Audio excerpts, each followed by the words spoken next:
You know, real intelligence doesn't always shout. Actually, some of the most powerful signs of it are really quiet. They happen underneath the surface in the way you're processing the world long before you even say a word.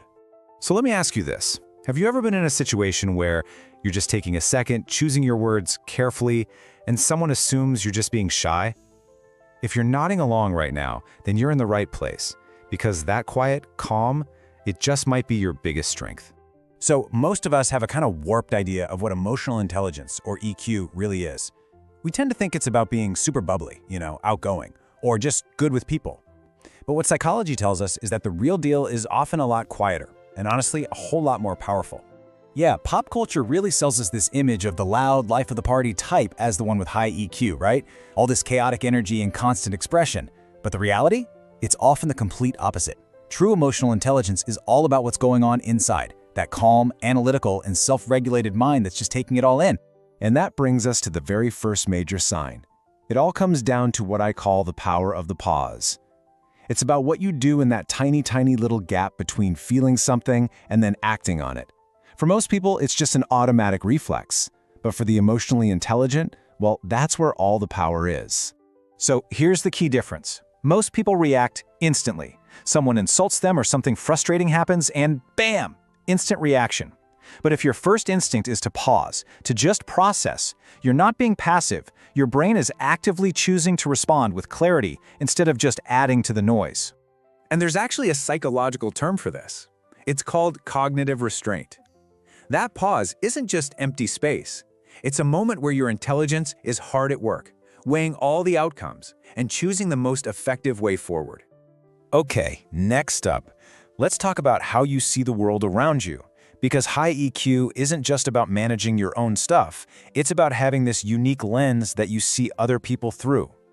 Do you ever find yourself just watching the little things, like a tiny shift in someone's tone of voice, or that split second of hesitation before they answer you? While most people are just hearing the words, you're picking up on why the words are being said.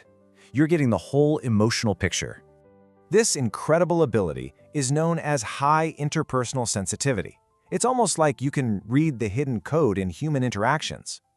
Now, this can sometimes make you seem a little mysterious, maybe even intimidating to people, because you're noticing patterns they don't even realize they're showing you. All right, let's turn inward now. These next couple of signs are all about your internal world. How you find your balance and where your sense of worth really comes from. It's all about having a really strong inner compass. I mean, think about it for a second. Does a like on social media actually, genuinely change how you feel about yourself? Do you need a round of applause to feel like you've succeeded? If the answer is no, that is a huge sign of emotional independence. It means your sense of worth isn't up for negotiation. This chart shows it so perfectly. So many people are stuck in this loop, right? They're constantly chasing that 20% slice of external approval. But if you have high EQ, you're getting the vast majority of your satisfaction, that huge 80%, from your own internal sense of accomplishment. And that gets us to this core idea of internal validation. What it means is your self-worth is a constant. It's something you generate yourself. It's not something other people can give you, and it's certainly not something they can take away. Now this one gets misunderstood all the time. If you find you absolutely need time alone after social events, you're not being antisocial. No way. You are actually performing a crucial mental function. And here's why. It's called high social sensitivity. Your brain is processing all that social data on a much, much deeper level. And that just uses up more mental fuel. It's why you'd much rather have one deep conversation than 5 hours of small talk. You need that solitude to sort through everything and get your energy back. Okay, so this next one is incredibly rare, especially today. When a crisis hits and everyone around you starts freaking out, what do?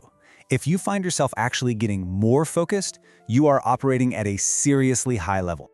That's because while everyone else's emotions are hijacking their thinking, you understand a very basic truth. Panic is just noise. It is a dead end. It solves absolutely nothing. And instead, your brain does this. It just automatically detaches from all that emotional chaos and flips into a logical, problem-solving state that most people just can't get to when they're under stress. You're not being cold, you're being self-regulated. And that brings us to our final and maybe the most advanced sign of all. It's that ability to just walk away from a negative person or a toxic situation quietly, without all the drama, without the anger. See, this isn't about running away from a fight. It's a strategic choice. You're reallocating your mental energy. You've gotten to a point where you realize that your inner peace is just way more valuable than winning an argument or proving a point. Protecting your peace is just more important than protecting your ego. So what does this all mean? Let's tie it all together. If these signs have been hitting home for you, it is so important to understand that the way you experience the world isn't weird. It's a gift. So here they are again, the 6 silent signs. Think of these as the building blocks of a really deeply analytical mind. From that power of the pause to the quiet strength it takes to detach, all of these together create the true framework of emotional intelligence. And this right here is probably the most important thing to take away from all of this. If you have ever felt like you were different, or maybe someone told you that you were too sensitive or too quiet, please reframe that.